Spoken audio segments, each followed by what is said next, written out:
La pauvre paysanne entendit des bruits à l'extérieur de la cabane, et lorsqu'elle sortit, elle n'en crut pas ses yeux. Élise Moreau vivait seule depuis ses 16 ans, dans une modeste cabane de bois aux abords d'un petit village niché entre les collines verdoyantes de la région Auvergne-Rhône-Alpes. Depuis la mort prématurée de ses parents, emportée par une épidémie qui avait frappé la vallée quelques années auparavant, la jeune femme s'était forgée une existence rude, rythmée par le travail de la terre, les saisons capricieuses et le silence constant de la campagne. Chaque matin, Élise se levait bien avant l'aube, ses mains calleuses s'activant dans le jardin potager qu'elle entretenait avec une rigueur presque militaire. Carottes, navets, poireaux, herbes aromatiques, tout poussait dans les sillons qu'elle avait tracés avec patience. Elle transformait une partie de sa récolte en confitures, soupes et compotes, qu'elle allait vendre au marché du village chaque samedi matin, tenant un petit étal en retrait discrète et poli, mais toujours seule. Sa cabane était rudimentaire. Un poêle à bois pour chauffer l'unique pièce principale, une petite table, un lit de paille renforcé, une armoire bancale et quelques étagères où s'alignaient bocaux, livres usés et outils de couture. Le toit grinçait souvent sous le vent, mais Élise s'y sentait chez elle. Elle n'avait jamais vraiment connu autre chose et ne s'en plaignait pas. Les habitants du village la respectaient à distance. Certains disaient qu'elle portait en elle la tristesse des orphelines, d'autres qu'elle avait hérité du don de sa grand-mère guérisseuse, autrefois connue dans la région pour ses infusions et ses remèdes naturels. Mais Élise n'accordait pas d'importance aux rumeurs. Elle se suffisait à elle-même, trouvant un certain apaisement dans la solitude. Ce soir-là, l'automne avait enveloppé la vallée d'un froid pénétrant. Le vent sifflait entre les arbres nus et des feuilles mortes tourbillonnèrent devant la porte. Élise, assise près du feu, cousait lentement une vieille nappe déchirée. La lampe à huile projetait des ombres vacillantes sur les murs et seul le craquement du bois dans le poêle troublait le silence. Elle aimait ces instants paisibles où le monde extérieur semblait lointain, presque irréel, mais soudain, un bruit la fit sursauter. Ce n'était pas un craquement du bois, ni le souffle du vent. C'était un son plus lourd, plus précis, un froissement suivi de ce qui ressemblait à un pas maladroit sur les feuilles humides à l'extérieur. Élise posa son ouvrage et tendit l'oreille. Son cœur battait plus fort. On ne venait jamais jusqu'à sa cabane à cette heure-ci, encore moins par une nuit aussi glaciale. Elle se leva lentement, attrapa une bougie sur l'étagère, l'alluma à la flamme de la lampe et s'approcha de la porte. Un autre bruit. Cette fois, elle en était certaine. Quelqu'un ou quelque chose bougeait juste derrière la cloison de bois. Était-ce un animal? Un voyageur égaré? Ou pire, un rôdeur venu des bois? Sa main tremblait légèrement en se posant sur la poignée.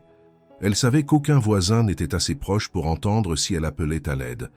Le village le plus proche était à plus de 15 minutes de marche, et elle ne possédait ni chien ni fusil.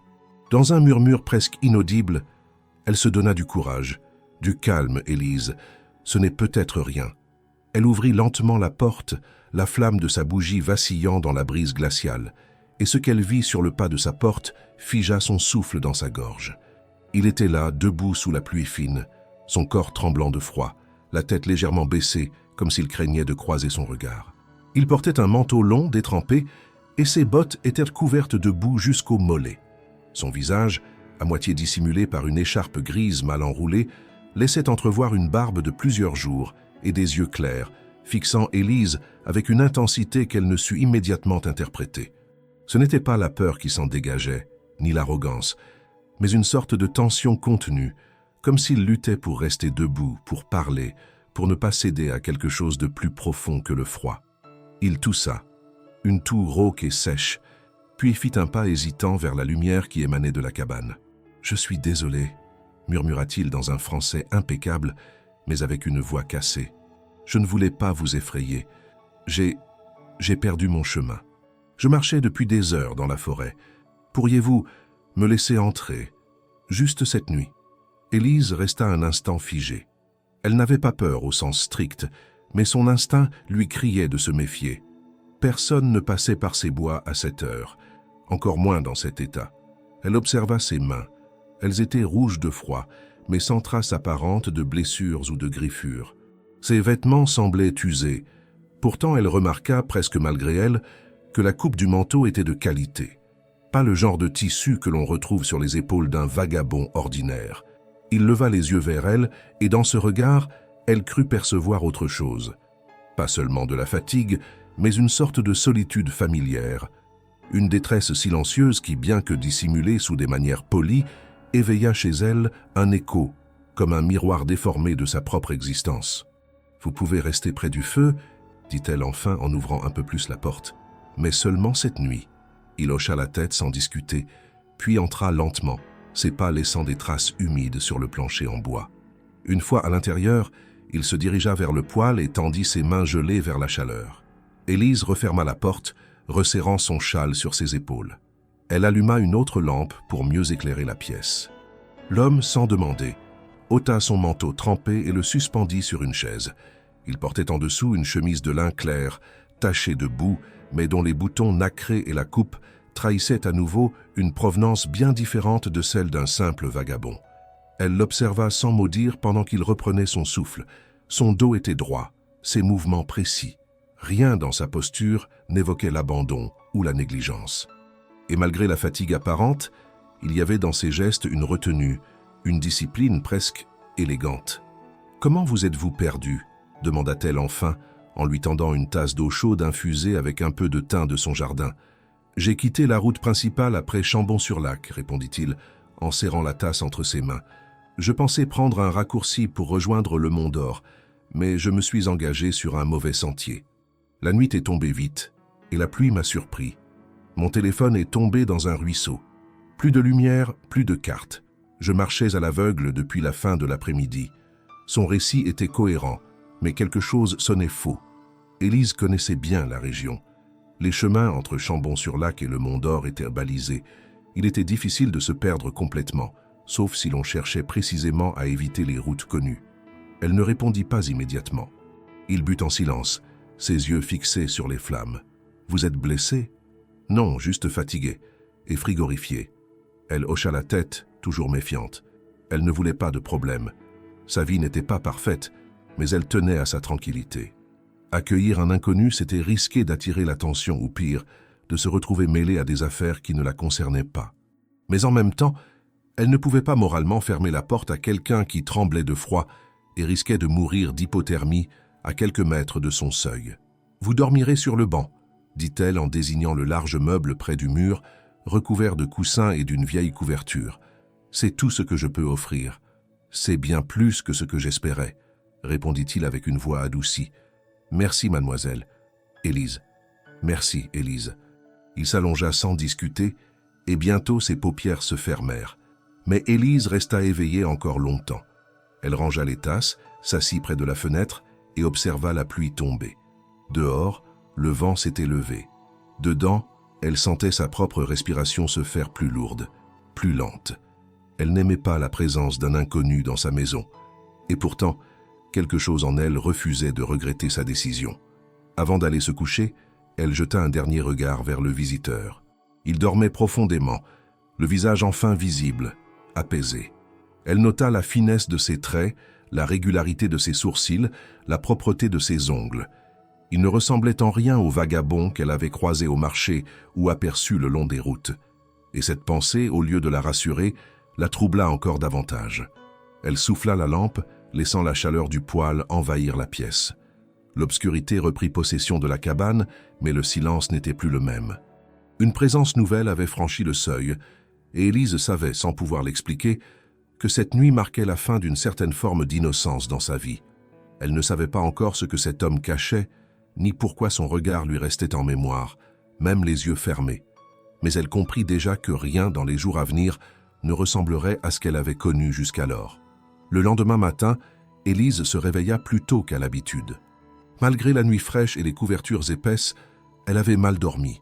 La pensée de l'inconnu dormant à quelques pas d'elle la maintenant dans un état d'alerte silencieuse. Dès les premiers rayons du jour filtrant par les interstices de ses volets, elle se leva sans bruit, noua ses cheveux en un chignon rapide et enfila son tablier de travail. Dans l'ombre bleutée du matin, elle jeta un coup d'œil vers le banc. L'homme dormait encore, allongé sur le côté, la couverture remontée jusqu'au menton, comme s'il n'avait pas bougé de toute la nuit. Élise prépara du café noir, puis sortit brièvement ramasser quelques œufs frais dans le poulailler. Lorsqu'elle revint, il était réveillé.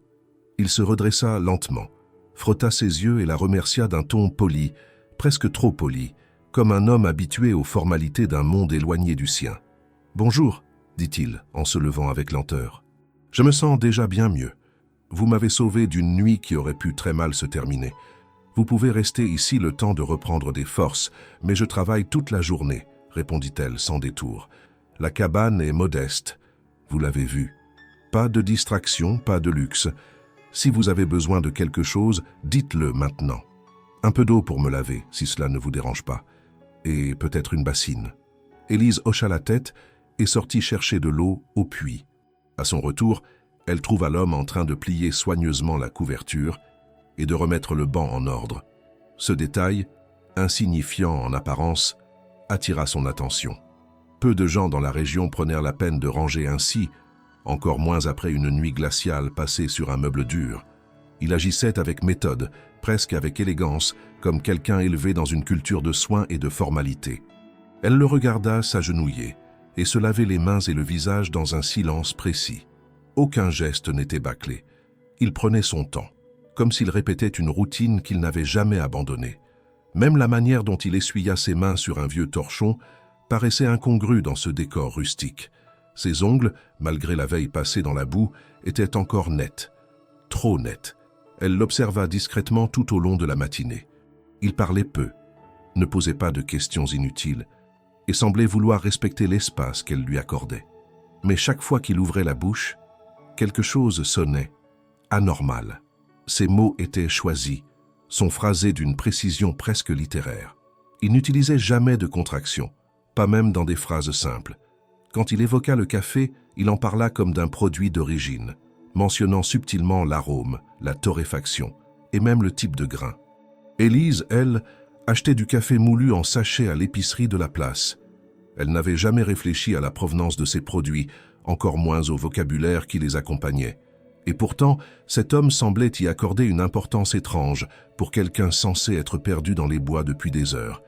Lorsqu'elle prépara un peu de pain avec du fromage de chèvre pour le déjeuner, il remercia en notant la qualité du lait et le type de pâte. Il semblait aussi reconnaître le couteau qu'elle utilisait, mentionnant le nom d'un artisan coutelier de Thiers, une ville voisine réputée pour ses lames. « Vous vous y connaissez en coutellerie ?» demanda-t-elle, un sourcil légèrement relevé. « Mon père collectionnait les couteaux », répondit-il après une courte hésitation. « J'ai grandi entouré de ces objets. » Élise acquiesça, mais ne crut pas une seconde que son père, s'il avait été un simple ouvrier ou artisan, aurait eu les moyens de constituer une collection d'objets aussi coûteux. Elle se retint de pousser la question, mais dans sa tête, les incohérences s'accumulaient. L'après-midi avançait, et Élise continua son travail habituel dans le potager. L'homme proposa de l'aider, et elle accepta, ne serait-ce que pour l'observer davantage. Il s'avéra volontaire, mais inexpérimenté. Il ne reconnaissait pas certaines herbes, plantait les semis avec trop de force ou pas assez de profondeur. Pourtant, il apprenait vite et faisait preuve de patience. Mais ce fut encore une fois son langage qui le trahit. Lorsqu'elle lui demanda de transporter une caisse de pommes de terre, il utilisa le mot tubercule, puis ajouta un commentaire sur les variétés mentionnant des noms latins qu'elle n'avait jamais entendus. Cela ne correspondait pas à un homme des bois, ni même à un promeneur perdu. Cela ressemblait à un homme éduqué, cultivé, et très loin de ce qu'il prétendait être. Ce fut à la tombée du jour qu'Élise en eut la confirmation. Tandis qu'elle rangeait ses bocaux dans l'armoire, elle laissa tomber un couvercle qui roula sous la table. L'homme, qui lisait un vieux livre en silence depuis 1 heure, se pencha, le ramassa et le lui tendit. Dans ce geste simple, elle vit ses mains. Propres. Trop propres. Les ongles bien taillés, sans aucune trace de terre, malgré la journée passée dans le jardin. Ses doigts portèrent même de fines marques circulaires, comme celles laissées par des bijoux enlevés récemment. Élise prit le couvercle sans un mot, mais une tension nouvelle s'installa dans la pièce. Elle le remercia puis s'éloigna pour dissimuler son trouble. Ce n'était pas seulement un homme cultivé. C'était un homme habitué à un monde de précision, de luxe et probablement de pouvoir. Le soir venu, elle prépara une soupe simple. Ils mangèrent dans un silence partagé, ponctué de quelques mots sur la météo ou les récoltes à venir. Elle avait décidé de ne plus le questionner, pas encore. Il finirait bien par se contredire, ou parler trop. Et ce jour-là, elle serait prête. Lorsqu'il se coucha de nouveau sur le banc, il la remercia encore une fois. Cette fois, cependant, elle remarqua un changement dans sa voix. Une légère fatigue, comme un homme qui commence à se rendre compte que son déguisement s'effrite. Elle éteignit les lampes et s'installa dans son lit. Mais dans le noir, ses pensées tournaient sans repos. Qui était vraiment cet homme? Pourquoi un inconnu aussi raffiné errait-il dans les bois d'une région isolée, vêtu d'un manteau sale mais taillé sur mesure, capable de reconnaître un vin ou un fromage à l'odeur, parlant comme un diplomate, dormant comme un fugitif? Élise ne trouvait pas les réponses. Mais elle savait que le moment viendrait où elle devrait choisir, le confronter ou rester dans l'ignorance. Et dans cette ignorance-là, elle sentait plus que jamais que le danger n'était pas dehors, mais assis à quelques mètres d'elle, sous son propre toit. 2 jours passèrent dans une routine étrange. Élise continuait de vaquer à ses tâches, mais sa vigilance était constante. L'homme, toujours poli et discret, n'élevait jamais la voix, ne posait pas de questions indiscrètes et semblait faire tout son possible pour ne pas déranger. Il se levait tôt, aidait lorsqu'elle le lui permettait, mangeait peu et lisait beaucoup. Les livres qu'elle possédait étaient pour la plupart des ouvrages pratiques ou quelques récits anciens de la région, mais il s'y intéressait avec une attention qui lui semblait excessive. Il les lisait rapidement, comme quelqu'un habitué à l'analyse, et parfois il faisait de petites remarques que seul un esprit éduqué aurait pu formuler. Le 3e matin, Élise profita d'un moment où il était parti couper du bois derrière la cabane pour aérer la pièce et ranger. Le banc avait été soigneusement remis en ordre, comme chaque jour, et l'homme avait posé sa besace à côté du mur, légèrement entr'ouverte. Au début, elle n'avait pas l'intention d'y toucher. Ce n'était pas dans ses habitudes de fouiller dans les affaires d'un autre, encore moins de quelqu'un qu'elle hébergeait. Mais un détail l'attira. Le coin d'un carnet de cuir rigide, visiblement ancien, dépassait de la poche principale. Elle hésita quelques secondes, puis céda à sa curiosité. Elle s'approcha, tendit la main et sortit lentement le carnet. Il était épais, solidement relié, et portait des initiales dorées sur la couverture. A, B. Ce fut la première secousse. Elle n'avait jamais entendu son prénom ni son nom. Depuis son arrivée, il avait évité toute présentation en règle. Ce simple détail confirma ce qu'elle soupçonnait. Il ne s'agissait pas d'un simple égaré. Elle ouvrit le carnet à une page au hasard, espérant ne tomber que sur des notes anodines.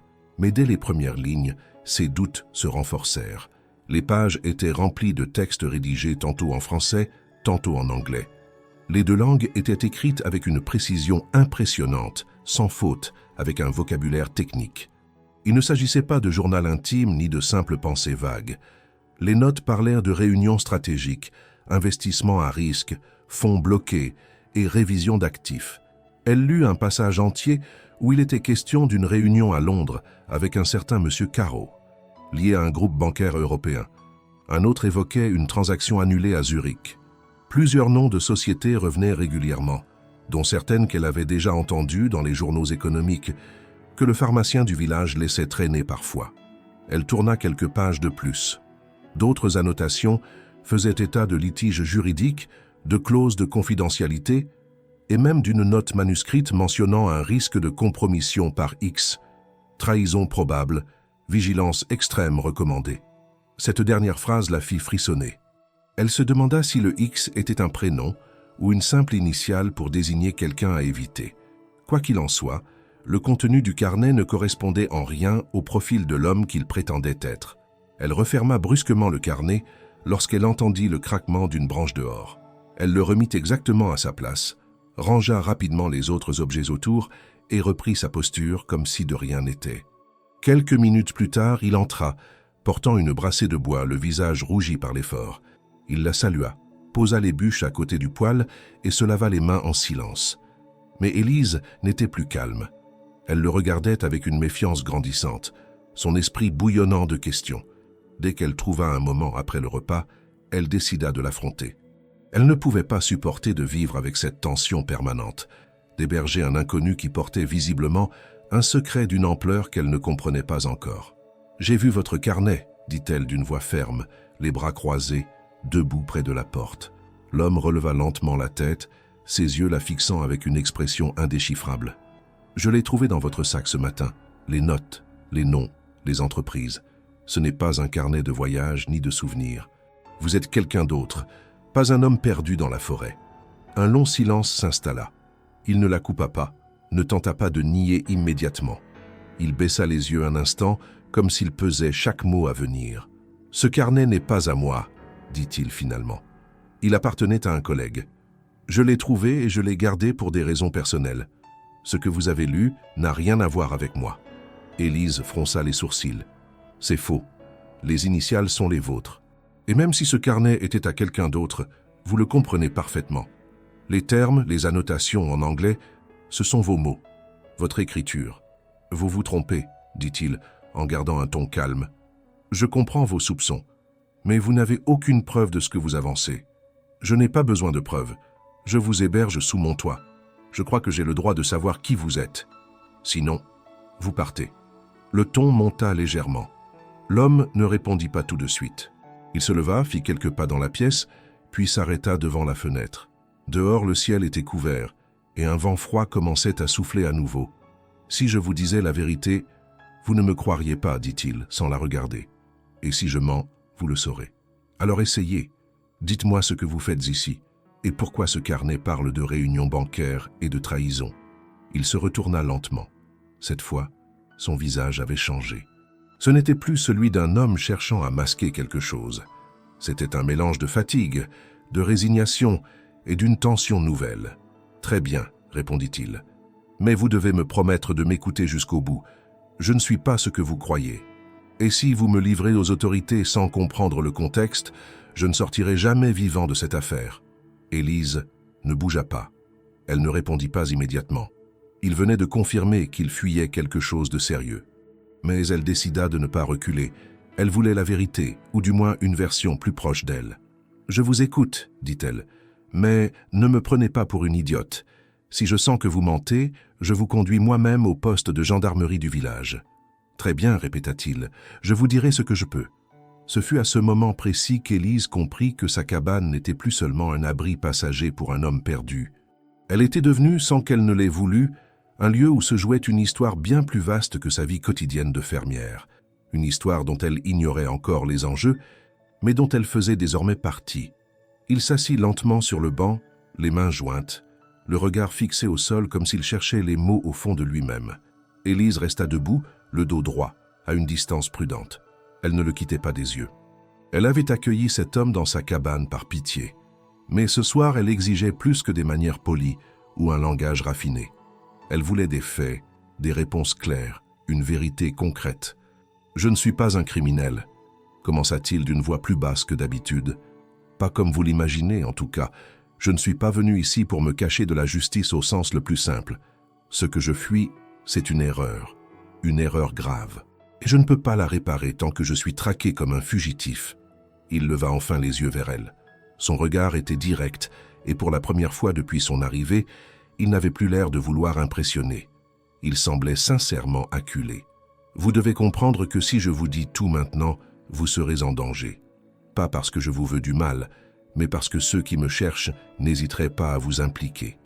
Et je n'ai pas le droit de vous entraîner là-dedans sans votre consentement. » Élise ne répondit pas. Elle n'était pas convaincue. Ce ton dramatique l'irritait autant qu'il l'inquiétait. Il parlait toujours en évitant les mots concrets, les noms, les lieux précis.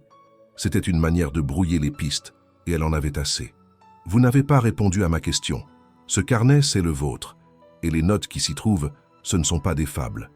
Elle parle d'investissement, de manipulation financière, de rendez-vous dans des villes que vous n'osez même pas nommer. Vous fuyez quelque chose de bien réel. Vous êtes recherché, n'est-ce pas ?» Il serra les mâchoires, puis se leva.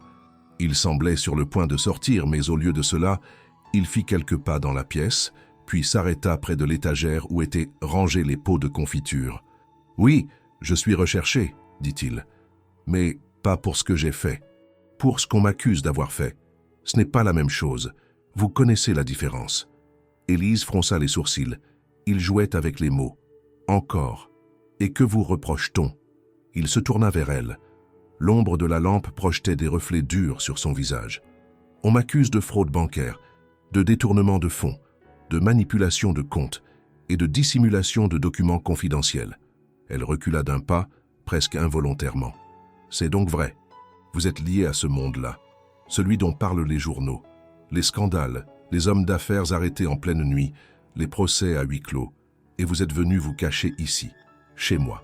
Il hocha lentement la tête. Je ne suis pas venu ici par hasard. Mais je ne vous connaissais pas, Élise. Je cherchais un endroit isolé, loin des routes, sans surveillance. Je suis tombé sur votre cabane au moment où je pensais dormir dehors, dans la forêt. J'étais au bout de mes forces. Et je vous jure que je n'avais pas prévu de rester. Mais vous êtes resté. Parce que vous m'avez laissé entrer. Parce que vous n'avez pas posé de questions tout de suite. Parce que vous m'avez offert du feu, de l'eau, un toit. Et que je n'avais rien d'autre. Le silence retomba. Élise sentit sa colère se mêler à une forme de confusion. Il parlait bien, trop bien. Chaque phrase semblait calibrée, comme si elle avait été répétée. Mais elle reconnaissait aussi dans son ton une fatigue réelle, une tension qui ne venait pas seulement de la peur d'être pris. Il portait quelque chose sur les épaules, un poids qui dépassait la simple fuite. Et maintenant, que comptez-vous faire? Il reprit sa marche dans la pièce lentement, les mains dans le dos. Je ne peux pas me rendre. Pas tant que je n'ai pas réuni les preuves de ma version. Il y a des documents, des échanges de mails, des transferts, des signatures falsifiées. Tout est là, mais ils sont cachés, et je dois attendre le bon moment pour les récupérer. Si je me rends maintenant, ces preuves disparaîtront, et moi avec. Et vous croyez que je vais vous aider à rester caché? Il s'arrêta net, la regarda. Non, je ne vous le demande pas, mais je vous demande de ne pas me trahir. Pas encore. Laissez-moi quelques jours, je vous en supplie. Élise sentit une résistance intérieure céder. Elle ne savait pas si c'était de la pitié, de la compassion, ou simplement la peur de ce que provoquerait un appel aux gendarmes. Mais elle hocha lentement la tête. Vous avez 3 jours, pas un de plus, et pas un mensonge de plus non plus. Si je découvre que vous me manipulez, je vous dénonce moi-même. Il s'inclina légèrement, comme pour la remercier. Mais elle ne partageait pas son calme retrouvé. Au contraire, un nœud se formait dans sa gorge. Elle venait de faire un choix, et ce choix liait désormais son destin à celui d'un homme accusé de crimes graves. Que ces accusations soient fondées ou non, elle venait de franchir une ligne.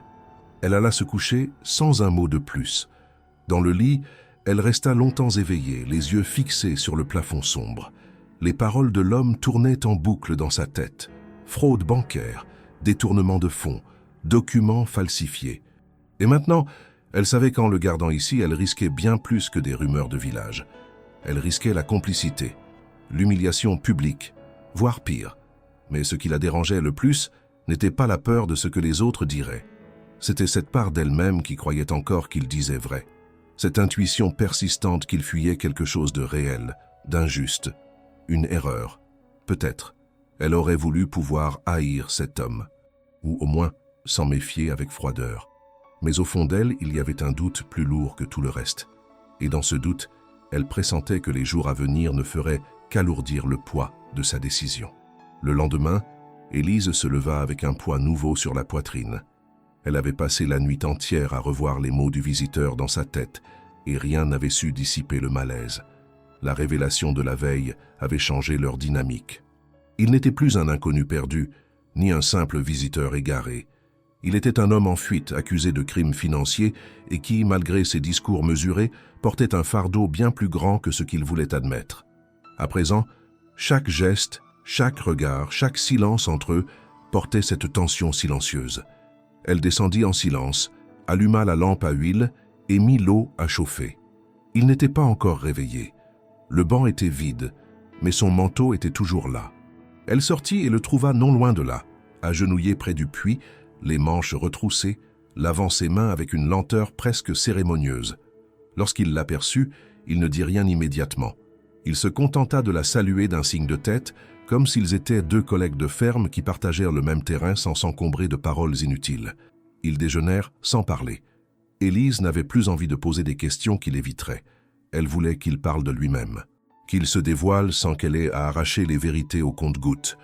Elle avait compris que le brusquer ne menait à rien. Il avait l'habitude de la retenue, et chaque mot qu'il laissait sortir semblait avoir passé un filtre intérieur. En fin de matinée, elle l'entendit ouvrir la porte de la grange là où elle entreposait ses outils et quelques affaires oubliées de ses parents. Elle sortit à son tour, surprise de le voir assis sur un vieux tonneau, le regard perdu dans la forêt brumeuse. « Vous avez grandi ici ?» demanda-t-il sans la regarder. Elle acquiesça. « Depuis mes 16 ans, seul. » Il resta silencieux un moment, puis reprit d'une voix plus lente. « Moi, j'ai grandi à Paris, mais ce n'est pas vraiment grandir là-bas. C'est s'étirer dans une cage au milieu du bruit, des ordres, des ambitions. On vous apprend à calculer vos mots, vos gestes, vos amitiés, même vos silences. » Élise ne répondit pas. Il poursuivit, presque comme s'il se parlait à lui-même. « Je me suis enfui. Ce n'était pas une décision soudaine. Ce n'est pas une crise. Ce n'est pas un coup de folie. J'ai réfléchi longtemps. Trop, peut-être. Mais un jour, j'ai compris qu'il n'y avait plus d'issue dans ma vie, que chaque porte que j'ouvrais menait à un piège. Et j'ai décidé de sortir du labyrinthe avant qu'on ne m'y enterre vivant. » Elle s'approcha légèrement, adossée à la poutre de la grange. « Vous avez fui parce que vous étiez accusé à tort ?» Il hocha lentement la tête. « Oui, mais pas seulement. J'ai fui parce que rester aurait été me condamner à porter une faute qui n'était pas la mienne. Et surtout parce que ceux qui m'ont piégé comptaient sur ma soumission. Ils savaient que je refuserais le scandale, que je préférerais le silence à la honte. Mais ils se sont trompés. Et comment ont-ils fait pour vous accuser? Vous avez des preuves de votre innocence ?» Il se passa une main sur le visage, puis répondit d'un ton plus grave. « J'ai commencé à poser des questions sur certaines transactions. Il y avait des montants qui disparaissaient, des comptes ouverts à l'étranger sans justification. J'ai suivi les traces, discrètement, jusqu'à ce que je tombe sur une série de mouvements que j'ai refusé de signer. C'est là que tout a changé. Moins d'un mois plus tard, une enquête interne a été lancée contre moi. Quelqu'un avait inséré mon nom sur des documents falsifiés. Des montants avaient été transférés sous mon identifiant personnel. Et tous ceux à qui je faisais confiance se sont éloignés, un par un. Même mon associé le plus proche. Vous avez essayé de vous défendre? Oui, mais la machine judiciaire est lente. Et quand vous avez face à vous des gens prêts à tout pour vous faire tomber, chaque jour de retard joue contre vous. Alors j'ai décidé de tout quitter. J'ai pris ce carnet, quelques effets personnels, et je suis parti. Pas pour fuir la justice, mais pour pouvoir revenir avec les moyens de prouver la vérité. Il sortit une clé de sa poche, petite, argentée, suspendue à un anneau de cuir usé. Ce que je cherche est dans une propriété à Lyon, un appartement discret, au nom de ma sœur. Elle ignore même qu'il m'appartient. C'est là que j'ai sauvegardé les documents, les mails, les preuves. Mais je ne peux pas y aller tant qu'on me surveille, et je ne peux pas envoyer quelqu'un d'autre. Alors j'attends, j'écoute, je me prépare. Élise resta un long moment silencieuse. Elle observait cet homme qui, quelques jours plus tôt, n'était qu'une silhouette tremblante sous la pluie. À présent, il lui dévoilait les contours d'une vie brisée par la trahison, d'une bataille invisible contre des ennemis sans visage. Elle ne savait pas encore s'il disait toute la vérité, mais elle sentait que ce qu'il avait dit ce jour-là était profondément réel. Il n'y avait pas d'exagération dans ses mots, pas de pathos, juste la fatigue d'un homme qui avait été forcé de tout abandonner. « Pourquoi me le dire maintenant ?» demanda-t-elle. « Parce que je vous dois au moins ça, et parce que je sens que le temps s'écoule. Je ne pourrai pas rester ici longtemps. Quelqu'un finira par me voir, par poser des questions, et je veux que vous sachiez pourquoi je suis ici, avant que tout ne bascule. Et si je vous dénonçais maintenant, je comprendrais. Mais je vous demande une seule chose. Attendez 3 jours. Après cela, si vous jugez que je n'ai rien fait pour mériter votre confiance, vous ferez ce que vous croirez juste. » Élise ne répondit pas. Elle s'éloigna lentement, la clé qu'il venait de lui montrer gravée dans son esprit. Cette clé n'était pas qu'un objet. C'était une promesse, un plan, un risque immense. Et elle, malgré elle, en faisait désormais partie. Les jours qui suivirent furent marqués par une tension sourde que seul le travail quotidien parvenait à étouffer. Élise, bien qu'elle ne le montre pas, vivait dans un état de vigilance permanent. Elle contrôlait ses gestes, choisissait ses mots avec plus de soin que jamais et organisait ses allées et venues dans le village pour éviter toute interaction inutile. L'homme, dont elle n'avait toujours pas entendu le prénom, continuait de vivre reclus dans la cabane, aidant aux tâches ménagères, réparant des outils, fendant du bois. Il ne sortait jamais au-delà du potager, et chaque fois qu'un bruit venait de la forêt ou qu'un animal passait trop près, il s'interrompait, le regard figé, comme si une seule silhouette surgissant de la brume suffisait à mettre fin à son refuge. Mais le silence du monde extérieur n'allait pas durer éternellement. Tout avait commencé le samedi matin suivant, au marché de la place centrale, comme souvent. Élise, fidèle à ses habitudes, s'y rendit avec son panier rempli de confitures, de légumes frais et de quelques bocaux de compote. Elle tenait un petit coin de table partagé avec la vieille Madame Lafaille, une veuve connue pour ses bouquets de fleurs séchées et ses bavardages interminables. Cette fois, cependant, la parole de la vieille femme était plus ciblée. Elle parlait moins du temps, plus des gens. « Tu sais, Élise, » commença-t-elle d'un ton que l'on devine calculer, l'air faussement anodin, « on dit qu'un étranger a été vu près du vieux sentier de la chapelle. Grand, bien habillé, mais sale comme un charbonnier. Pas un de chez nous, c'est sûr. Et pas un randonneur non plus. Il ne portait pas de sac à dos, juste un manteau qui n'était clairement pas à sa taille. » Élise sentit immédiatement le froid lui grimper le long du dos. Elle se força à ne pas réagir, posa tranquillement un pot de confiture sur la nappe et répondit sans lever les yeux « Je n'ai vu personne. Les bois sont pleins d'animaux, et parfois les ombres jouent des tours. Mais Madame Lafaille n'était pas dupe. Ce n'est pas un animal, ma fille. Marcel l'a vu de ses propres yeux. Il dit que l'homme venait de la direction de ton coin, et il en a parlé au boulanger. Tu sais comment sont les gens, surtout quand ils ont du temps et des oreilles à prêter. » Élise hocha lentement la tête, évitant de répondre immédiatement. Elle termina la vente à une cliente, puis ajouta d'un ton plus neutre « J'ai des poules qui s'échappent parfois. Peut-être a-t-il confondu une silhouette avec autre chose, mais elle sentait déjà que ces mots n'avaient pas convaincu. Elle sentait aussi les regards en coin de deux autres commerçants de l'autre côté de la place.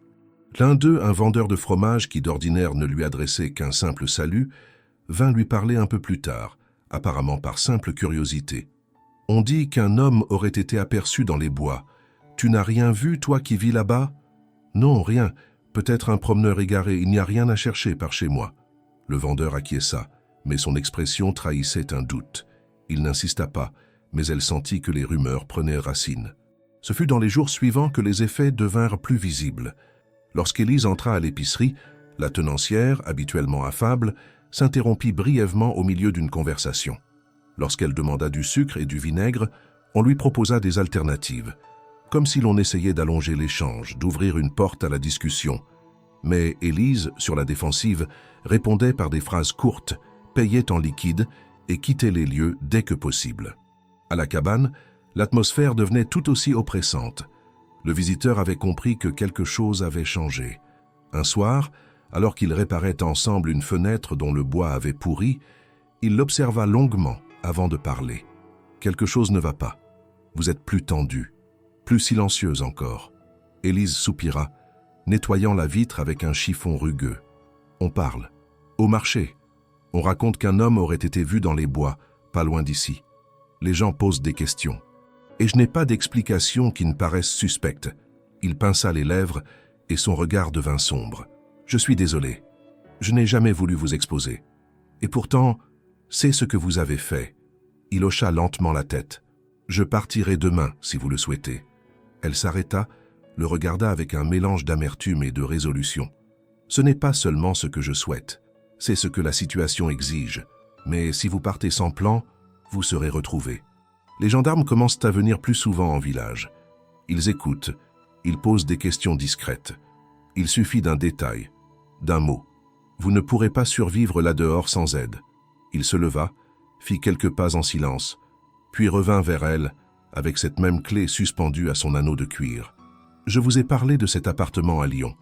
Si je pouvais y aller, je pourrais rassembler les preuves, contacter un avocat de confiance et faire tomber ceux qui ont orchestré tout cela. » Élise l'observa, puis répondit d'un ton sec « Mais vous ne pouvez pas y aller, pas tant que vous êtes recherché. »« Non, mais vous le pouvez. » Elle recula d'un pas, interdite. « Moi ? Aller à Lyon pour vous ? Vous êtes fou. Je n'ai personne d'autre. Et vous êtes la seule à connaître une partie de la vérité. Je ne vous demande pas de me croire sur parole, mais si vous voyez ce que contient cet appartement, vous saurez que je n'ai pas menti. Et si c'était un piège ?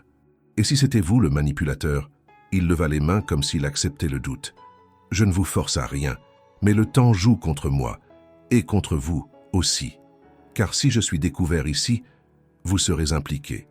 Élise resta de longues minutes silencieuse. Elle savait que la situation devenait intenable. Les regards, les soupçons, les voix basses qui se taisaient à son passage. Elle sentait que le village tout entier était en train de tourner ses antennes dans sa direction. Et elle savait aussi qu'elle devait choisir. Ou bien elle le livrait et se débarrassait d'un fardeau dangereux, ou bien elle s'engageait plus loin encore dans une histoire dont elle ne contrôlait pas les conséquences. Mais une chose était sûre, le calme de sa vie d'avant avait disparu. Et plus personne dans la vallée ne la regardait désormais comme une simple fille des champs. Le lendemain matin, le silence dans la cabane était plus lourd qu'à l'ordinaire. Élise s'était levée avant l'aube comme à son habitude, mais cette fois sans allumer la lampe ni allumer le feu. Elle avait besoin d'un moment seul, sans regard posé sur elle, sans voix qui lui rappelle les derniers événements. Assise près de la porte entr'ouverte, elle observait la brume s'étirer entre les arbres, laissant paraître les premiers contours du jardin. Tout était calme dehors, mais à l'intérieur, une tempête de décision l'agitait. Elle avait à peine dormi. Les mots de la veille résonnèrent dans sa tête avec une clarté douloureuse. Aller à Lyon, entrer dans un appartement inconnu, ouvrir un espace appartenant à un homme qu'elle connaissait à peine et qui lui demandait sa confiance sans pouvoir lui garantir qu'il la méritait. Elle entendit ses pas dans la pièce à côté, reconnaissant déjà son rythme, prudent, silencieux, presque trop discipliné pour un homme en fuite. Il entra dans la cuisine sans parler, mais cette fois, c'est lui qui brisa le silence en premier. « Il est temps que je vous dise mon vrai nom. » Élise se retourna lentement. Il tenait dans ses mains une chemise froissée qu'il avait récupérée dans son sac. Elle le fixait immobile, les bras croisés. « Je vous écoute. » Il s'assit, les épaules tendues, le regard droit. « Alexandre. Alexandre Beaumont. » Elle resta un moment figée. Ce nom ne lui était pas inconnu. Pas parce qu'elle avait déjà rencontré quelqu'un qui le portait, mais parce qu'elle l'avait lu, entendu, dans un journal oublié à l'épicerie, dans une discussion entre deux hommes à la foire du printemps dernier. Beaumont, famille d'industriels influents, propriétaire de plusieurs entreprises de transport et de logistique, présente dans plusieurs régions de France. Un nom lourd, riche, un nom qui appartenait à ceux qui ne disparaissent pas sans faire de bruit. « Vous êtes ce Beaumont ? Celui dont on a parlé il y a quelques mois dans une affaire de faillite maquillée et de fraude à grande échelle. » Il hocha lentement la tête. « Oui, celui-là. Et vous pensez vraiment que je vais vous croire maintenant ?» Il se pencha légèrement vers elle, sans agressivité, mais avec une intensité nouvelle. « Je ne vous demande pas de croire un nom. Je vous demande de croire ce que vous avez vu. Depuis que je suis ici, je ne vous ai pas menti sur ce que je suis devenu. Je vous ai caché d'où je venais, oui, mais vous saviez déjà que je n'étais pas ce que je prétendais être. Ce que je vous dis aujourd'hui, c'est que je suis Alexandre Beaumont, héritier de l'Empire Beaumont, et que tout ce que je possédais m'a été volé par un homme en qui j'avais placé toute ma confiance. » Élise inspira lentement. Elle sentait que cette vérité-là, même si elle était difficile à accepter, correspondait enfin à ce que son instinct lui hurlait depuis le premier soir. Rien dans les gestes de cet homme ne ressemblait à ceux d'un marginal. Son éducation, sa posture, sa connaissance des objets les plus anodins, son silence même, tout indiquait qu'il venait d'un monde structuré, hiérarchisé, exigeant, et surtout qu'il avait été élevé dans un cadre où la responsabilité et l'apparence comptaient plus que tout. Qui est cet homme? Celui qui vous aurait trahi? Marc Delattre, mon associé, mon ami d'enfance. Il a intégré l'entreprise à l'âge de 24 ans, après des études à HEC. Il m'a toujours suivi dans mes décisions et moi dans les siennes. Nous avions un projet d'expansion, une stratégie ambitieuse de diversification des services. Mais en réalité, il utilisait notre ambition pour détourner des fonds. Petit à petit, il a transféré de l'argent vers des entités contrôlées par des hommes de paille. Quand j'ai commencé à poser des questions, il a inversé la charge. Il a fait croire que c'était moi qui manipulais les comptes. Il avait déjà préparé les documents, les preuves montées de toutes pièces. Il avait le temps, les contacts et surtout, il avait mon entière confiance. Et vous n'avez pas eu le courage de l'affronter. J'ai voulu le faire, mais je me suis vite retrouvé isolé. Il avait infiltré nos avocats, nos cadres, même une partie de notre conseil d'administration. À la moindre tentative de défense, je me heurtais à des portes closes. Et la presse a été alimentée dès les premières heures. Tout était orchestré pour que je sois celui qui tombe. Lui, il restait dans l'ombre, propre, calme, prêt à me remplacer. Élise ne répondit pas tout de suite. Elle regardait cet homme, cet Alexandre, avec un mélange de méfiance persistante et de compassion involontaire. Il avait l'air fatigué, mais pas brisé. Il portait en lui quelque chose de plus grand que la peur, une volonté, celle de rétablir une vérité qui lui avait été arrachée. « Et vos proches, votre famille, ils ne vous ont pas soutenu ?»« Mon père est mort il y a 6 ans. Ma mère vit à l'étranger. J'ai une sœur, mais elle est trop jeune et je ne veux pas l'impliquer. Tous les autres m'ont tourné le dos, certains par peur, d'autres par intérêt. Mon nom est devenu un poison, et ceux qui m'étaient fidèles ont disparu comme s'ils n'avaient jamais existé. » Il se leva, marcha lentement vers la fenêtre, regardant au loin les lignes pâles du paysage d'hiver. « Je n'ai plus rien, Élise. Pas d'argent, pas d'alliés, pas de légitimité. Ce que j'ai, c'est une clé. Et dans l'appartement qu'elle ouvre, il y a les dernières preuves de ma loyauté. Des sauvegardes de courriel, des copies de transfert, des dossiers que Delattre croyait effacés. Ils sont protégés, mais je dois être là pour les récupérer, avec discrétion, et surtout au bon moment. Sinon, tout cela disparaîtra. Et avec cela, la dernière chance que j'ai de reprendre ma place. »« Reprendre votre place ? Vous voulez revenir dans ce monde qui vous a trahi ?» Il se retourna vers elle, le regard clair, ferme. « Non, mais je veux que la vérité soit dite. Je veux que Delattre tombe. Je veux que ceux qui ont profité de mon silence paient pour ce qu'ils ont fait. Et je veux pouvoir marcher dans la rue sans que mon nom soit associé à un scandale inventé. » Elle s'approcha de lui, les bras croisés. « Et vous croyez que ce sera possible, même avec des preuves ? Peut-être pas. Mais je dois essayer. Et si vous m'aidez à atteindre cet appartement, je pourrai le faire, pas pour moi, pour rétablir un minimum de justice. » Élise baissa les yeux. Elle n'avait jamais rêvé de justice, ni de grande cause. Sa vie se résumait à survivre, à planter, à vendre ses bocaux.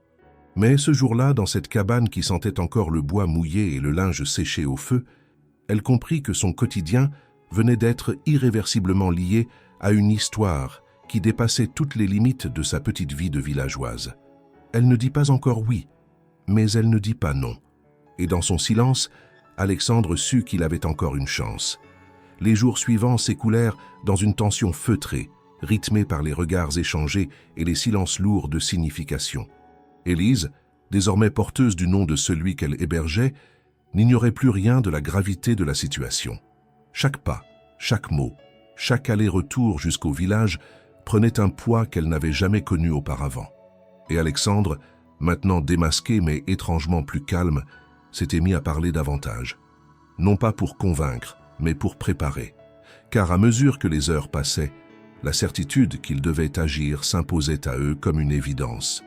Ce fut un soir, après un repas rapide, alors que la pluie fine martelait le toit, qu'il sortit d'un recoin de sa besace un épais dossier soigneusement protégé dans une housse plastifiée. Il le posa sur la table, entre eux deux, et le regarda longuement avant de parler. « Ce que contient ce dossier est la base de mon plan pour récupérer mon nom. Pas ma fortune, pas ma position, mon nom. Le reste ne m'intéresse plus. » Élise ouvrit prudemment la chemise. À l'intérieur, elle découvrit des documents bancaires, des correspondances internes imprimées, des relevés codés, des captures d'écran de comptes offshore et même des échanges de courriels entre différents membres de la direction de l'entreprise. À chaque page tournée, elle sentait la mécanique se révéler. C'était plus qu'un simple dossier de défense. C'était une carte précise d'un système pensé pour effacer Alexandre. Ces documents, je les ai récupérés avant ma fuite. Je savais que quelque chose clochait. Certains courriels ont été effacés des serveurs, mais j'en avais fait des copies locales. Les comptes liés à Delattre sont connectés à des entités fictives, toutes domiciliées à l'étranger. Il utilise des prête-noms, mais plusieurs erreurs ont été commises.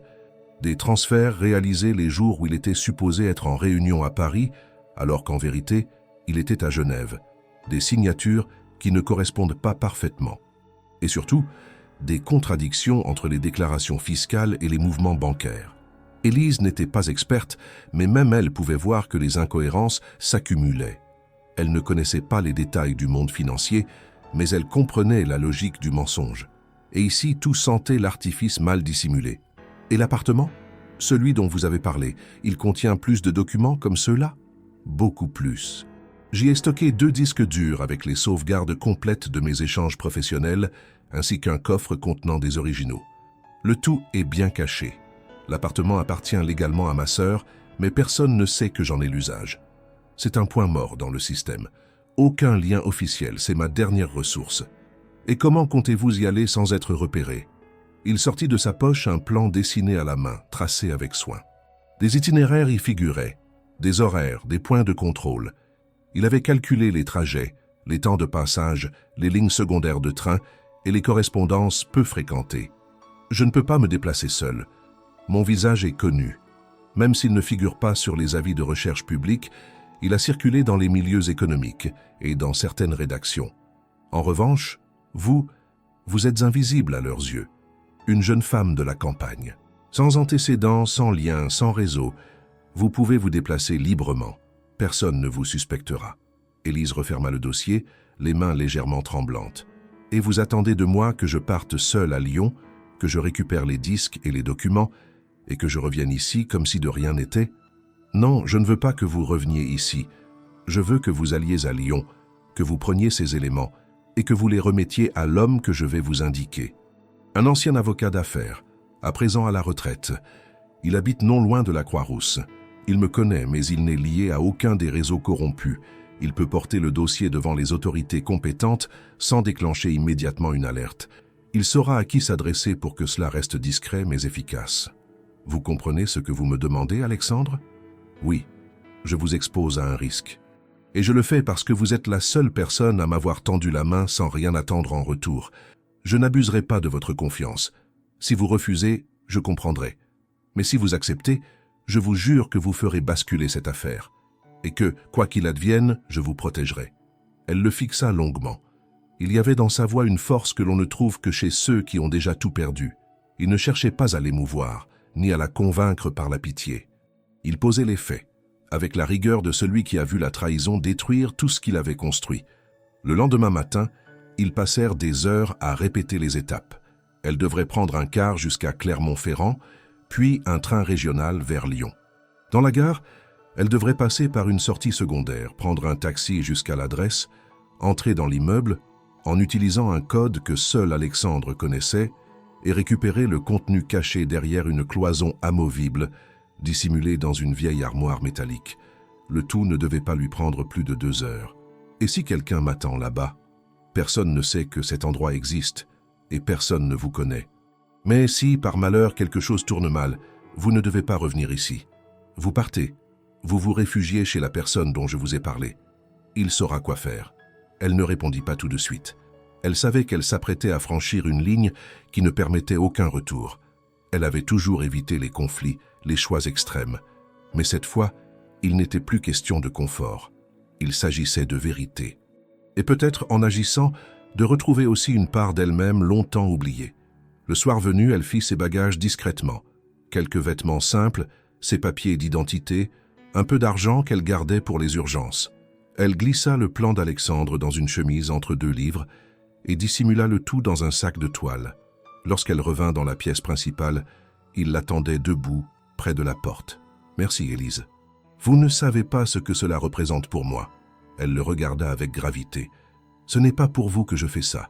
C'est parce que je ne peux pas rester à ne rien faire, alors que je sais ce qui se passe. » Il hocha la tête. Ils ne s'étreignirent pas. Aucun geste affectueux, pas de promesse, juste un accord silencieux entre 2 êtres que le hasard avait réunis dans une cabane au bout d'un chemin oublié, et qui, désormais, jouaient une partie bien plus grande qu'eux. Le jour du départ approchait. Élise avait fixé la date sans l'annoncer au village, prétextant vouloir visiter une vieille tante malade dans une commune voisine. Elle évitait les regards curieux, se faisait plus discrète encore que d'ordinaire, et limitait ses passages sur la place. Chaque détail de l'itinéraire avait été mémorisé. Les horaires, les codes d'entrée, l'ordre dans lequel elle devrait récupérer les documents, les phrases à prononcer devant l'avocat à Lyon. Tout était réglé. Alexandre passait ses journées à affiner les moindres étapes, vérifiant les plans, simulant des réponses, anticipant des imprévus. Pourtant, ce qu'il n'avait pas prévu arriva sans crier gare. C'était un mardi après-midi, à peine 2 jours avant le départ. Le ciel était bas, couvert d'un gris uniforme qui annonçait de la pluie. Élise avait passé la matinée à fendre du bois tandis qu'Alexandre nettoyait les outils de jardinage. Aucun mot n'avait été échangé au sujet du voyage depuis la veille. Le silence était devenu leur mode de communication par défaut, clair, utile, sans perte d'énergie. Mais à 14 heures passées, alors qu'Élise sortait pour récupérer un panier d'œufs, elle aperçut au bout du sentier qui menait à la route principale une silhouette inhabituelle, un uniforme, un gendarme. Elle se figea. Son souffle se coupa une demi-seconde. L'homme avançait lentement, accompagné d'un autre, plus jeune. Tous deux portaient des vestes bleu marine et des bottes de marche. Rien de menaçant à première vue. Ils ne couraient pas, ne criaient pas, ne brandissaient pas d'armes. Mais leur simple présence brisait le fragile équilibre que la cabane abritait depuis plusieurs semaines. Elle reposa le panier, inspira profondément et marcha à leur rencontre. Elle n'avait pas le temps d'aller prévenir Alexandre. La seule chose à faire était de les intercepter avant qu'ils n'arrivent trop près de la cabane. « Bonjour, messieurs, je peux vous aider ?» Le plus âgé des deux prit la parole avec une courtoisie polie, presque administrative. « Bonjour, mademoiselle Moreau. Rien d'alarmant. Nous faisons une tournée de routine dans les hameaux isolés. La préfecture souhaite s'assurer que tout le monde a accès à l'information concernant une enquête en cours. Des vérifications sont faites sur toute la région. » Élise força un sourire, maîtrisant la tension dans sa gorge. « Une enquête? Quel genre d'enquête ?» Le plus jeune prit un dossier dans son sac et le lui tendit. Il s'agit d'un individu recherché, un homme entre 30 et 40 ans, probablement en fuite. Il aurait quitté Paris après avoir été impliqué dans une affaire financière. Il aurait été vu dans les environs il y a une dizaine de jours. Elle lut le document rapidement. La description était vague, aucun nom n'était mentionné, aucune photo, mais elle savait pertinemment que cela concernait Alexandre. Il n'y avait aucun doute possible. « Et vous croyez qu'il pourrait être passé par ici ? Ce n'est pas exactement un lieu de passage. Justement, il pourrait chercher à se cacher dans un endroit discret. Certains habitants ont signalé des mouvements inhabituels, des bruits, des traces dans les bois. » Des traces? Oui, près du sentier de la Chapelle. Et il paraît qu'un homme a été aperçu au marché de Saint-Amand-Roche-Savine. Bien habillé mais sale, comportement étrange. Cela a suffi pour relancer la recherche dans la zone. Elle savait que le signalement provenait probablement de quelqu'un du village. Peut-être le boulanger. Il l'avait regardé avec trop d'insistance lors de son dernier passage. Un simple regard de travers pouvait suffire pour alimenter la machine à soupçons. « Je n'ai rien vu », dit-elle en rendant le dossier. « Personne n'est passé par ici, en tout cas, pas à ma connaissance. Est-ce que nous pouvons jeter un œil à votre propriété ? Rien de formel, juste un contrôle rapide. Le capitaine souhaite que tout soit couvert. » Elle hésita. Dire non aurait été suspect. Dire oui risquait de tout faire tomber. « Bien sûr, » répondit-elle après un bref silence. « Suivez-moi. » Elle guida les deux hommes vers la cabane, priant intérieurement pour qu'Alexandre ait eu le réflexe de se cacher dès qu'il avait perçu leur présence. Il n'y avait pas beaucoup d'options. Soit il se dissimulait sous le plancher, derrière la cloison du garde-manger, soit il s'était échappé par l'arrière et s'était enfoncé dans les bois. Elle ouvrit la porte d'un geste naturel, les laissant entrer les premiers. Comme vous pouvez le voir, c'est modeste. Une pièce principale, une petite remise à l'arrière, et le grenier est vide. Les gendarmes commencèrent à fouiller. Ils ouvrirent les placards, tapèrent contre les murs, soulevèrent la couverture sur le banc. L'un d'eux entra même dans le cellier, où elle conservait les bocaux de compote. Chaque pas résonnait dans son crâne comme un coup de marteau. « Vous vivez seul ici ?»« Oui, depuis la mort de mes parents. »« Aucun visiteur ? Amis, cousins, clients de passage ? » ?»« Personne. Je vends mes produits au marché, c'est tout. » Ils la remercièrent, prirent quelques notes et quittèrent la maison sans rien dire de plus. Mais avant de partir, l'un d'eux se retourna vers elle. « On reviendra d'ici quelques jours au cas où. Si vous voyez ou entendez quoi que ce soit, n'attendez pas. Prévenez-nous. » Elle acquiesça, les regarda s'éloigner sur le chemin boueux, puis referma lentement la porte. Alexandre sortit de derrière le mur du garde-manger, le visage pâle, les vêtements couverts de poussière. « Je les ai entendus. J'ai cru qu'ils allaient ouvrir la cloison. » Élise hocha la tête. Sa respiration était encore courte. « Ils reviendront. On a perdu l'avantage du temps. Il faut partir plus tôt, » dit-il aussitôt. « Demain matin, avant l'aube. »« D'accord, je me préparerai. » Elle le regarda avec une gravité nouvelle. Le plan devait maintenant être modifié. Le délai qu'ils avaient prévu avait fondu comme neige au soleil. Ce n'était plus une simple mission discrète. C'était une course contre la montre. Et toute erreur, toute hésitation pouvait les mener droit dans un piège. Le jour suivant se leva sous un ciel d'un gris uniforme, sans vent ni chant d'oiseaux. Un calme inquiétant régnait sur les abords de la forêt, comme si même la nature retenait son souffle.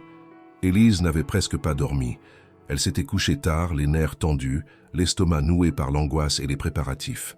Alexandre, de son côté, avait passé la majeure partie de la nuit à réorganiser les documents, vérifier les détails du trajet, griffonner des notes sur un carnet de poche. À 5 heures du matin, alors que le soleil ne s'était pas encore levé, ils étaient prêts à partir. Mais ce matin-là, un imprévu changea le cours de leur plan. À peine Élise avait-elle ouvert la porte qu'elle aperçut une silhouette sur le sentier. Une carrure large, immobile, plantée comme une statue à une trentaine de mètres. Un homme. Il ne portait pas d'uniforme, mais son attitude n'avait rien de naturel. Il ne marchait pas. Il attendait. Elle reconnut tout de suite Augustin, le boulanger du village. Depuis plusieurs semaines, elle avait remarqué ses regards insistants, ses questions déguisées lorsqu'il lui tendait sa monnaie, ou lui demandait comment elle allait toute seule là-haut. Augustin était un homme rugueux, sans subtilité, qui n'avait jamais caché son mépris pour ceux qui, selon lui, cherchaient à vivre en dehors du monde. Élise savait qu'il ne l'aimait pas vraiment, et encore moins depuis qu'elle avait poliment décliné plusieurs de ses avances mal déguisées, 2 hivers plus tôt. Lorsqu'elle le vit là, figé sur le sentier, son cœur se serra. Ce n'était pas une simple coïncidence. Il n'était pas venu pour du pain ou pour discuter. Il observait, et probablement pas pour la première fois. Elle recula lentement, refermant partiellement la porte. Alexandre, assis à la table, leva les yeux vers elle sans parler. Elle n'eut pas besoin d'expliquer. Il comprit aussitôt. « Il faut partir maintenant », murmura-t-elle. « Est-ce qu'il est seul ?»« Pour l'instant, oui, mais s'il a parlé aux gendarmes, ils ne sont pas loin. » Alexandre se leva rapidement, prit son sac, vérifia que la clé de l'appartement et le plan étaient bien en place, puis lança un dernier regard à la cabane. « Par derrière, dit-elle, le sentier du ruisseau. Il est moins visible. » Ils sortirent sans bruit, refermant la porte sans la verrouiller, et descendirent discrètement par l'arrière, longeant les rangées de légumes en silence. Mais à peine avaient-ils atteint la lisière du bois qu'un bruit les figea. Une voiture, puis une deuxième. Des portières qui claquent, des voix, des pas lourds sur les feuilles mortes. Le piège était refermé. Alexandre se retourna, cherchant une issue dans le fouillis des arbres. Élise, le cœur battant, sentit une main se poser sur son épaule. Elle se retourna violemment, mais ce n'était qu'un gendarme, l'air plus surpris qu'agressif. « Mademoiselle Moreau, vous êtes bien Élise Moreau ?»« Oui, » dit-elle, la voix tendue. « Nous avons reçu une information selon laquelle un individu recherché pourrait se trouver sur votre propriété. Nous devons procéder à une vérification immédiate. » Derrière elle, Alexandre s'était déjà écarté, les mains levées, le visage calme. « Je suis là, » dit-il simplement. Pas besoin de violence. 3 gendarmes s'avancèrent, armes à la ceinture mais non dégainés. Ils encerclèrent Alexandre sans brutalité, mais avec une précision froide. L'un d'eux lut ses droits, pendant que les 2 autres vérifiaient son identité. Élise ne dit rien. Elle restait droite, les bras le long du corps, incapable de détacher les yeux de la scène qui se jouait devant elle. C'est à ce moment que la silhouette d'Augustin réapparut, cette fois accompagnée d'un 4e gendarme. Il s'approcha d'Élise, l'air faussement désolé. « J'ai rien contre vous, Élise, mais on ne peut pas se permettre de couvrir des gens comme ça. Il a une sale réputation. Et puis vous êtes jeune, vous savez pas dans quoi vous vous embarquez avec ce genre de type. » Elle ne répondit pas. Sa mâchoire était serrée, son regard figé sur lui, comme si elle cherchait à le transpercer de silence. L'homme haussa les épaules, puis tourna les talons, satisfait de son rôle. Les gendarmes conduisirent Alexandre vers la voiture. Avant de monter, il se retourna une dernière fois vers elle. Dans ses yeux, elle lut une certitude. Il ne lui faisait aucun reproche, aucun regret, juste un message silencieux. « Continue ». Elle comprit à cet instant qu'il lui faisait entièrement confiance, que malgré la trahison, le plan n'était pas fini. Il avait prévu cette possibilité. Il avait intégré l'échec à sa stratégie. Et maintenant, tout dépendait d'elle. Une fois les voitures parties, elle retourna seule à la cabane. Les gendarmes avaient fouillé l'intérieur, déplacé les meubles, ouvert les tiroirs. Mais il n'avait pas trouvé le carnet, ni le double des documents, ni le plan détaillé soigneusement dissimulé sous les planches du plancher, dans une cavité que seul Alexandre connaissait. Elle s'assit sur le banc, le dossier sur les genoux, et comprit que la mission ne s'arrêtait pas là, que sa tâche, loin de s'achever, venait seulement de commencer, et qu'en trahissant Alexandre, Augustin venait de la pousser à aller jusqu'au bout, non par vengeance, mais parce que maintenant, c'était aussi son combat. Dès que la dernière voiture disparut au détour du sentier, avalée par le silence pesant de la forêt, Élise se leva.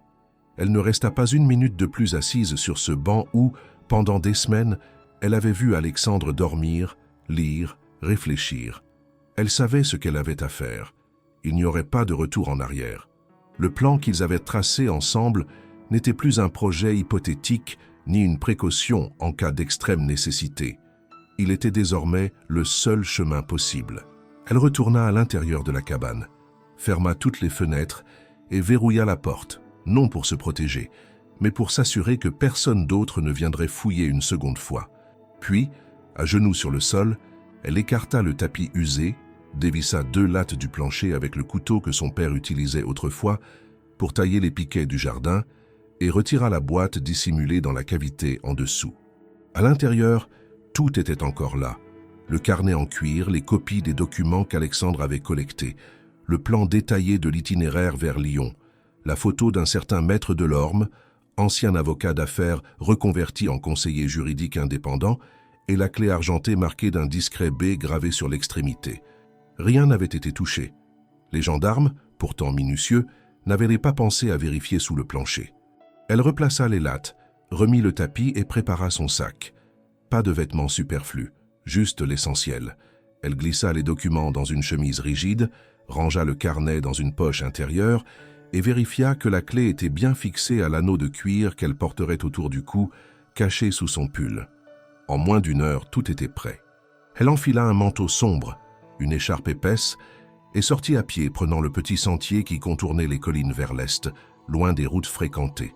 Elle marcha sans s'arrêter jusqu'à l'arrêt de car régional, situé à 6 km, près de la station-service désaffectée. C'était un endroit oublié que seuls les habitants les plus âgés utilisaient encore. Le car mettait presque 2 heures à rejoindre Clermont-Ferrand, en passant par des hameaux isolés. Idéal pour quelqu'un qui voulait voyager sans attirer l'attention. Pendant le trajet, elle ne parla à personne.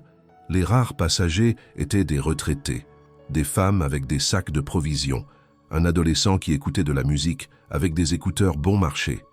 Personne ne la regarda 2 fois. Personne ne remarqua que sous son sac usé se trouvaient des documents qui pouvaient ruiner une des figures les plus respectées du monde économique français.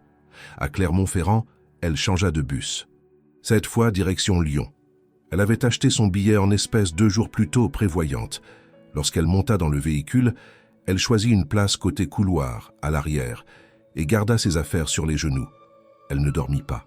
Trop de pensées l'envahissaient, et surtout, elle répétait mentalement chaque étape de ce qui l'attendait à l'arrivée. Lyon apparut en fin d'après-midi, baigné dans une lumière terne. Le ciel était bas, presque métallique. Elle descendit discrètement, se mêla à la foule et prit un taxi comme prévu. Elle indiqua l'adresse écrite sur le papier qu'Alexandre lui avait donné. L'immeuble se trouvait dans le quartier de la Croix-Rousse, dans une rue calme bordée de platanes dénudés. Une façade grise, sans enseigne, sans concierge, sans caméra, parfaitement anonyme. Elle entra le code au clavier situé près de la porte. Un déclic se fit entendre. Elle poussa le battant, monta 2 étages à pied et arriva devant une porte simple sans numéro visible. La clé entra parfaitement dans la serrure. Elle ouvrit, referma derrière elle et attendit 1 minute, immobile, pour s'assurer que personne ne l'avait suivie. L'appartement était minuscule, une seule pièce meublée avec une table, 2 chaises, une étagère remplie de dossiers et un lit plié contre le mur. Aucun signe de vie récente. Elle se dirigea vers l'armoire métallique, comme indiqué. Elle ôta les chemises pendues à l'intérieur, tâta le fond et sentit la cloison amovible. Un léger appui sur le coin supérieur droit et le panneau céda. Derrière, dans un compartiment étroit, se trouvait une pochette noire, un disque dur portable, une clé USB et plusieurs enveloppes fermées. Elle prit le tout, remit la cloison en place et quitta l'appartement sans traîner. En bas, elle ne prit pas le même taxi. Elle marcha 5 rues, puis appela un autre véhicule à l'aide d'un téléphone public. Elle se rendit ensuite à l'adresse suivante sur la liste. Maître Henri Delorme, avocat retraité, désormais consultant pour des dossiers sensibles. Elle n'avait jamais vu cet homme, mais Alexandre l'avait décrit avec précision. La soixantaine, cheveux gris courts, regard sévère mais franc, toujours en costume, même hors service. Elle sonna. Une voix grave répondit par l'interphone. « Oui, je suis une amie d'Alexandre Beaumont. Il m'a demandé de vous remettre quelque chose. » Un court silence suivit, puis un bourdonnement, et la porte s'ouvrit. L'homme l'accueillit sans sourire, l'invita à entrer dans son bureau privé, situé au rez-de-chaussée d'un ancien immeuble en pierre. Il prit les documents, les examina avec une concentration redoutable, sans dire un mot. Puis, au bout de 20 minutes, il leva enfin les yeux vers elle. « Il est toujours en vie ?»« Oui, arrêté hier, dénoncé par un voisin. Il savait que cela pouvait arriver, et il m'a fait confiance pour finir ce qu'il a commencé. » Maître Delorme acquiesça. Il a bien fait. Il rangea les documents dans un coffre discret sous son bureau, puis prit un téléphone fixe. « Je vais activer quelques contacts, mais à partir de maintenant, vous ne devez plus retourner dans votre village, ni dans la région. Vous serez surveillé. Vous êtes un témoin clé. Et vous venez de mettre en route quelque chose que certains voudront étouffer. Je comprends. Je vais vous héberger ici pour la nuit. Demain, nous organiserons votre transfert vers un endroit sûr. » Élise ne répondit pas. Elle n'avait pas prévu de disparaître. Mais elle comprenait que rester visible signifiait se mettre en danger. Elle accepta la chambre qu'il lui indiqua, s'y installa sans un mot, et passa la nuit les yeux grands ouverts, le dossier d'Alexandre encore brûlant dans ses pensées. Elle ne savait pas si tout cela suffirait, si les preuves seraient considérées comme recevables, si les personnes impliquées seraient poursuivies. Mais elle savait qu'elle avait accompli sa part, et que quoi qu'il advienne, elle ne le regrettait pas. 6 mois s'étaient écoulés depuis cette nuit, où Élise avait quitté la cabane à l'aube, avec un sac sur le dos et une mission qu'elle n'avait jamais imaginé devoir accomplir. Elle vivait désormais dans une ville de taille moyenne, du sud du pays, sous une autre identité administrative, protégée par les dispositifs discrets mis en place par Maître Delorme et ses partenaires. Elle ne sortait qu'en de rares occasions, évitait tout contact avec ses anciens voisins et n'avait jamais remis les pieds à la foire de Saint-Amand, au marché de la place ou sur le chemin de terre qui menait à sa vieille cabane de bois. Elle avait demandé, dès le début, à être tenue à l'écart des détails de l'affaire. Trop d'informations auraient mis sa sécurité en péril. Elle savait seulement que le dossier transmis avait ouvert une enquête interne d'une rare intensité dans les milieux financiers. Plusieurs cadres avaient été interrogés, des documents saisis, et une procédure, lente mais irréversible, s'était mise en marche. On lui avait promis qu'elle serait avertie si Alexandre venait à être libéré. Mais depuis, aucun appel, aucune lettre, aucun signe. Elle avait fini par croire que l'histoire s'était terminée là. Qu'il était peut-être toujours en détention préventive ou en exil, ou pire, qu'il avait été réduit au silence par ceux qu'il cherchait à dénoncer. Elle se le refusait, mais une part d'elle vivait dans l'incertitude la plus absolue. Ce matin-là, elle était assise dans la petite cuisine de son appartement, en train de couper quelques légumes pour une soupe, lorsque la sonnerie de l'interphone retentit. Elle sursauta. Elle n'attendait personne. Personne ne venait sans prévenir. Elle s'approcha de l'appareil méfiante. « Mademoiselle Moreau ?» dit une voix d'homme calme posée. Elle se figea. Personne n'était censé connaître ce nom dans sa nouvelle vie. Personne ne devait l'utiliser. « Qui êtes-vous ? Ouvrez, je vous en prie. » Il n'avait pas répété son nom, pas insisté. Mais il y avait dans son ton quelque chose qu'elle reconnut immédiatement.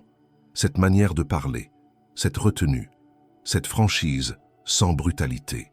Elle appuya sur le bouton, sans même avoir pleinement décidé de le faire. Moins d'1 minute plus tard, on frappa à la porte. Elle ouvrit lentement. Il était là, debout sur le seuil. Alexandre. Il ne portait plus ses vêtements usés, ni son manteau sale. Il était vêtu d'un costume sobre, bien taillé, sans ostentation. Rasé de près, les traits un peu plus tirés qu'avant, mais les yeux aussi clairs et déterminés qu'au premier jour. Il avait maigri, il avait vieilli aussi, mais il était libre, debout, vivant. « Je ne pensais pas que vous viendriez, dit-elle simplement.